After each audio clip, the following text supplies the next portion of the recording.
Welcome back to Primetime Sports Monday. Now, at least two legal minds say they would be opposed to local track and field's governing body, the JAA's, excluding 2015 world champion Danielle Williams from Jamaica's World Championships team, even if she earns the Diamond League wildcard. The issue comes on the back of Williams' controversial false start disqualification from the final of the sprint hurdles at the national trials in June. Karen Madden has this TVJ Sports follow-up. The matter, which has been dominating local sports discussions over the past week, took another turn when President of the Jamaica Administrative Athletics Association, Dr. Warren Blake, was quoted in the Sunday Gleaner as saying that Danielle Williams will not be assured a spot on Jamaica's team to this year's World Championships, even if she wins the prestigious Diamond League trophy.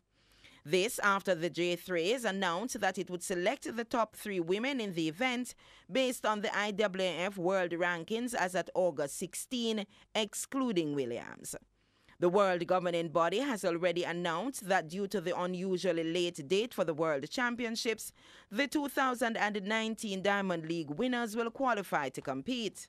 Although not citing the circumstances under which a wildcard invitation could be declined, Blake argued that as the association does with any Diamond League or World Champs winner, it is up to the JAA's to decide whether they will accept the invitation on the athlete's behalf. But sports attorney Paul Green disagrees.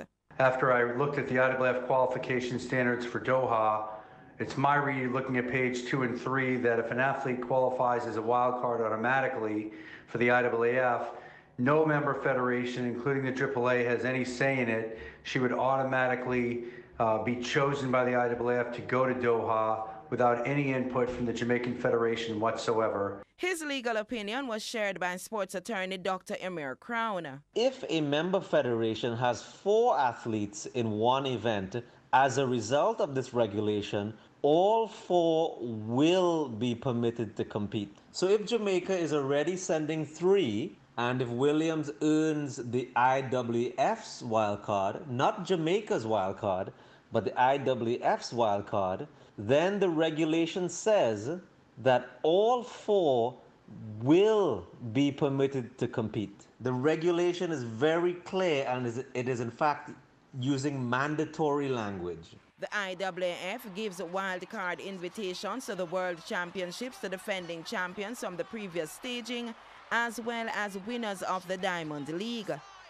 2017 Sprint Relays World Champion Omar McLeod has already gained a wildcard invitation to the Qatar World Championships in September and skipped Jamaica's national championships.